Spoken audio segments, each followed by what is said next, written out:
ونستغفره ونعوذ بالله من شرور أنفسنا وسيئات أعمالنا من يهده الله فلا مضل له ومن يضلله فلا هادي له أشهد أن لا إله إلا الله وحده لا شريك له وأشهد أن محمدا عبده ورسوله أوصيكم وإياي أولا بتقوى الله فقد فاز المتقون. السلام عليكم ورحمة الله وبركاته.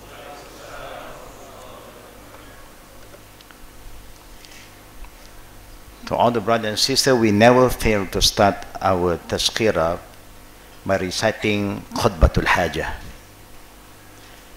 Like we never fail to recite al-Fatiha in all our prayer, whether it's fardu or sunnah. And we never get bored by reciting the same surah again and again. And we never get bored by reciting khutbatul hajah. Khutbatul hajah is to remind us the importance of being thankful to Allah, be grateful to Him in whatever Allah have given us. Even if Allah tests us, there is always a ni'mah, warakul mas'ala sa'ada. Behind all difficulties, hardship, there is always some wisdom for those who have patience and have deep understanding. And in the same time, khutbatul hajah remind us to be humble and ask Allah for help. وَنَسْتَعِينُهُ. And also remind us to always love to forgive, especially for those who have harmed us in the form of words, action. It's good to forgive. It's not easy to forget. Because there is a saying, once bitten, twice shy. Meaning you just be more careful. You don't have to be angry and hate the person for life. Even we have been sinning to Allah, but Allah is keep on forgiving us and shower His mercy upon us. I was asked earlier what is the difference between the forgiveness of Allah and the pardon of Allah. Al-Maghfirah wa Al-Afwa. When Allah said He forgives you, meaning whatever sin that we have committed, He still record it down. And He will show it to you, and then He forgive you. When He pardon you, means all the sin that you have committed, He will just erase it. No more in the record. So the Prophet always asks us to always forgive us, be ready to forgive. And sometimes in the Quran, Allah reminds us, when you forgive somebody, it's also very noble for you to ask Allah to forgive them. It's very important. It's not easy, I know, it's not easy. But this is something we can reflect and try our best to do what that please Allah. And in the same time, the Prophet ﷺ in this khutbah hajah remind us to seek the help of Allah and ask Allah to purify our intention, to purify whatever we do, especially tasfiyatul nafs, tafsiyatul iman, to purify your iman. And also we ask Allah to guide us to do things that please Him. We always like to be active, but let us do some activity that please Allah Rabbul Alameen. Not just any activities that waste our time, and also activities that may cause harm to us and our family. At the end of khutbatul hajah, the Prophet ﷺ reminds us about Ashhadu an la ilaha illallah wahdahu la sharika lah wa ashhadu anna Muhammadan abduhu wa rasuluh. There is the end of khutbatul hajah. Meaning, whatever you do, Whatever you want to say, make sure you are guided by La ilaha illallah for the sake of Allah. Then it's an act of ibadah. Even you are doing for the sake of Allah, you are praying for the sake of Allah, you are fasting for the sake of Allah, you are eating for the sake of Allah, you are drinking for the sake of Allah, you are helping one another for the sake of Allah. But in the meantime, you must also follow the way of Muhammad Rasulullah sallallahu alaihi wasallam.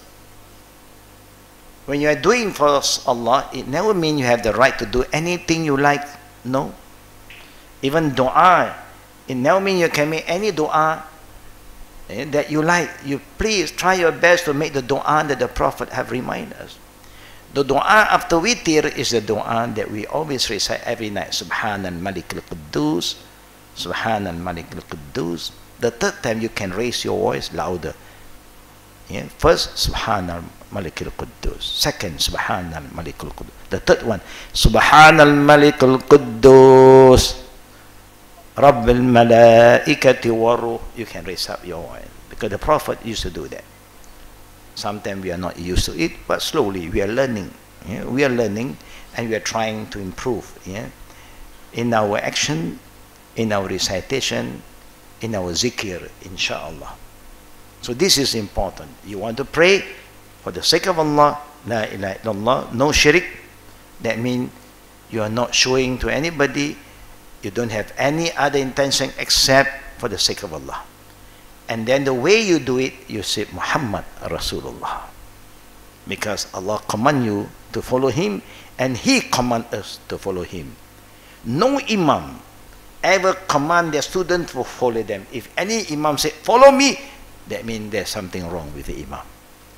Abu Hanifa never said to his student, follow me. No. He always reminded, follow Allah and the teaching of the Prophet sallallahu alaihi wasallam. Imam Malik never once informed his student to follow him. Neither Imam Shafi'i or Imam Ahmad al-Hanbali or all the great scholars, never once they said, follow me. You can have a product, follow me. Is there a product, follow me? Yeah. Yeah, there is. Brothers and sisters, among us, we have people who are not well. Allah have healed them, alhamdulillah. Dr. Zul was not so well. We are worrying about him because we don't see him few days. Then, alhamdulillah, we were praying, alhamdulillah, he is back with us. And also tonight, there's a brother, Muhammad, a young brother, Muhammad Danish Shah bin Muhammad Zailan, a student from Idrisi school, is going to undergo an operation for his throat infection tomorrow. We always will pray for them, inshallah. You know the best time for you to pray is before iftar and also after sahur, before fajr. Sahur time also is a very powerful time for you to make dua to Allah. So don't forget to ask Allah to heal and make it easy for Muhammad Danisha bin Muhammad Zailan. And also there is a student, a young student, named, the family gave him the name Sheikh Fayyad, who was cycling around his area. Suddenly a car came up from nowhere, hit him, and he is been hit and he's been hospitalized. He's suffering some internal bleeding. So don't forget to make dua for our son, the boy Al-Fayyad, and also Muhammad Danisha bin Muhammad Zailan. May Allah make it easy for both of them, and may Allah also give extra patience for their family who has been tested by Allah with all this sickness and accident.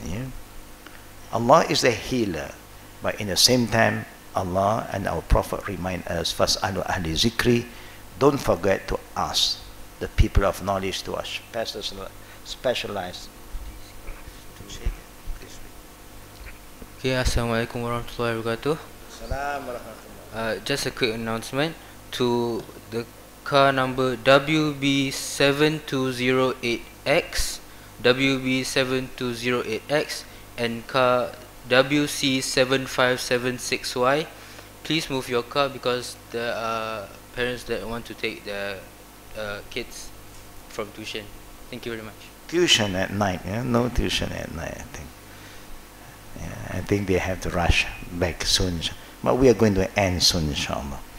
Brothers and sisters, at the same time, we'd like to remind you about what happened. This is some ayah was recited last night, or maybe 2 nights ago.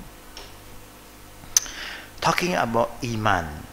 Iman is a very important thing in our life, because the Prophet said, La tadkhuluna al-jannah hatta tu'minu. You cannot enter paradise without Iman. Without money, without degree, certificate, yeah, without other thing, you can go to paradise if you have the Iman. Now let us go back a bit in the time of Moses and Pharaoh. We know what happened in the time where Allah subhanahu wa ta'ala sent Moses, yeah, and Harun back to Pharaoh. When Moses was in front of Pharaoh, Allah reminded him, when you want to talk to Pharaoh, use soft method, layin, and be humble. Don't challenge Pharaoh, because he is Pharaoh, the most powerful man in Egypt. Who dare to challenge him?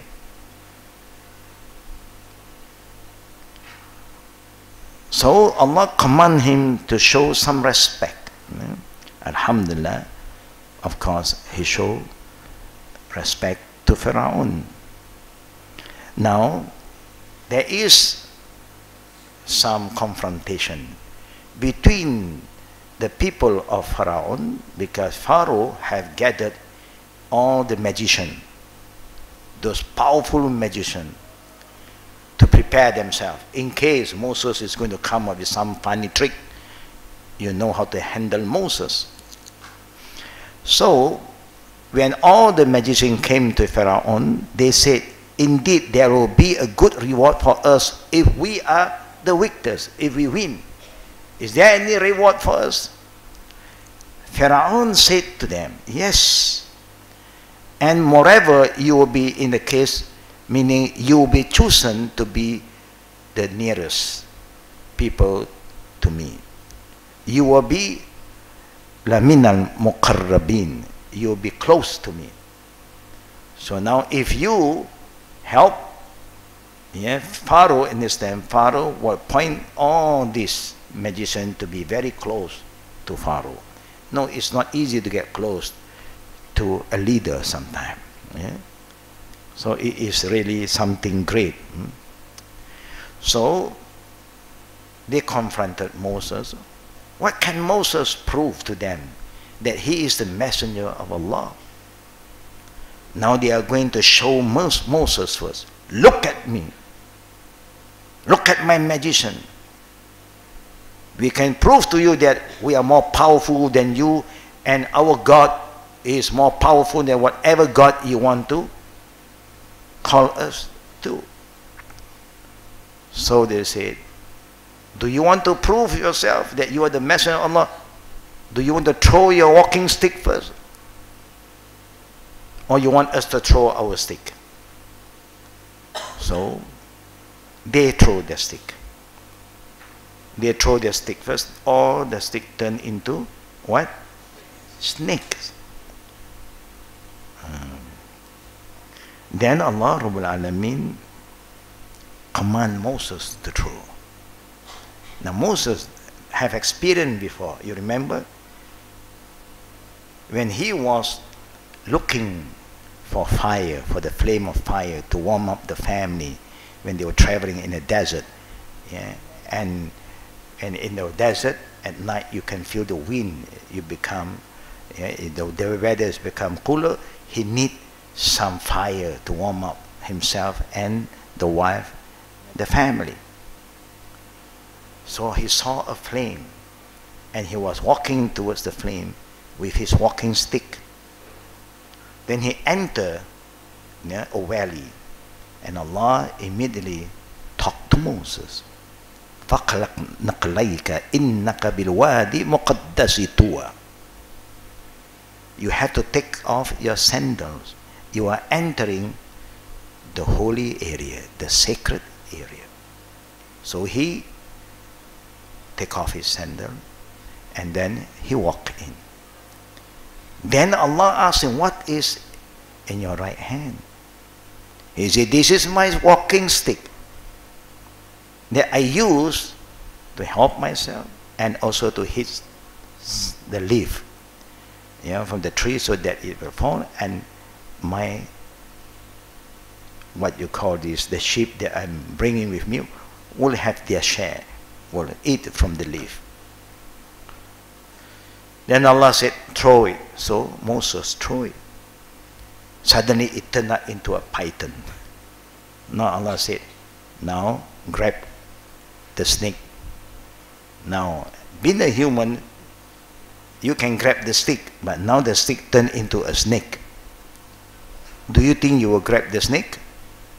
Unless you are a snake catcher, alhamdulillah. You have somebody who are expert in catching snake. Like you and me, when you see the snake, khalas.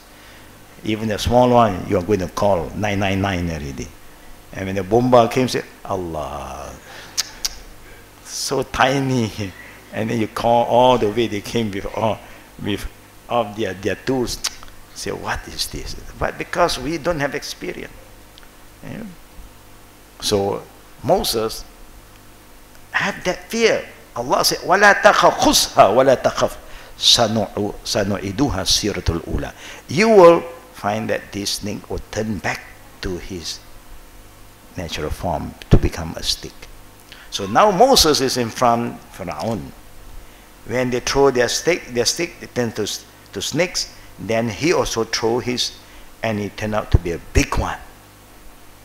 And eat up all the snake, yeah, that were thrown by the magician from Pharaoh. What happened? Now this story that I'd like to share with you, what happened. So they were defeated there and returned disgrace. They just know what to say. They just don't know what to tell Pharaoh, and Pharaoh was there watching the show. Yeah? But what happened immediately when they saw this magician who had been worshipping Pharaoh. Pharaoh is like the living God to them. And he's the most powerful man. He can do anything he likes. He can kill them. He can just do anything he wants. Nobody can stop him. Immediately when they saw what happened, they throw the stick with their magic. It's an illusion. But Moses' stick that turned into real snake is not magic. It's what? It's what? It's a miracle. It's a mu'jiza. Magic is different. Mu'jiza is totally another story. And they knew this is no magic. Yeah, the magician knows this is no magic. This is from the powerful, the creator, from the true God. And what happened to this group of magicians? They fell down and prostrate. They said, we believe in the Lord of Al-Alamin. Qalu amanna bi Rabbil Alamin. See how they believe. Talking about Iman. They immediately show Moses, we are going to believe in your God. Allah Rabbul Alamin. The Lord Rabbi Musa wa Harun. Lord of Moses and Harun. In front of Pharaoh. Today we dare not say anything in front of a tyrant leader. I don't think we dare to say it. A lot of people who revert to Islam dare not even tell their parents sometimes. So our Iman is different. And they know what Pharaoh can do to them. So Pharaoh said, Qala Pharaoh, Amantum bihi qabla an azana lakum. Now Pharaoh is talking to them. You have believed in Moses before I give you permission. Do they need to get permission from the king? Normally, yes. You cannot just do anything you like in front of the king. But now this magician, because of Iman, they don't care. They are prepared to face any difficulty. They just make sujud. Allahu Akbar. Surely this is a plot which you have plotted in the city to drive out its people, but you shall come to know. So Pharaoh is saying, this is a plan. That means you all have planned something before. Yeah? What is happening now? I will cut off your hand. La uqatti'anna aydiyakum wa arjulakum min khilaf. Pharaoh is telling the magician, I will cut off your hands and your feet from opposite sides. One right hand, left leg. That's how he's going to cut. Then I will crucify you all. What do the magician say? Allahu Akbar. Inna ila rabbina munqalibun. This is the Iman. They said, we are returning to Allah. If you kill us, we are ready to go back to Allah. We want to die believing in the true God. We want to die worshipping the true and one God, Allah Rabbul Alamin. That is the Iman of the magician. Do we have this Iman? Do you think we have this Iman? Do you think our Iman is like them? We have the same strength of Iman? No. Our Iman is very, very weak. But we are trying to improve. We are not being tested. Sometimes we have been tested, just the boss said, you want to work, you cannot wear hijab. Khalas, hijab also disappeared. I want dunya. You don't hijab, okay, I korban hijab. I'm not the korban for the sake of Allah, I'm the korban for the sake of dunya. This is what happened today. We are very weak. We don't know what Iman we are having, and Allah have make it very clear. Ahasiban nas an yutraku ayaqulu amanna wa hum la yuftanun. Do you think that when you say that I am a believer, I have Iman, that I will just accept your claim? No, I'm going to put you into a test. And this is the test that Allah have put to the magician in front their king, Pharaoh. They believe in the Lord of Moses and Harun. And they know what is going to happen. They are ready for it. This is the real Iman. May Allah subhanahu wa ta'ala give us that kind of Iman, that we will love Allah and we are going to please Him, and we are not going to sacrifice the dunya for our akhirah, because al-akhirah khairu wa abqa. Akhirah is better and is forever. Dunya is just for a while, just for a period of time. Khalas. May Allah strengthen Iman, forgive all our sin, and may Allah heal those who are sick as soon as possible, and make our children righteous children. Amin ya Rabbil Alamin. Subhanakallahumma bihamdik, ashhadu an la ilaha illa anta, astaghfiruka wa atubu ilayk. Assalamu alaikum wa rahmatullahi wa barakatuh.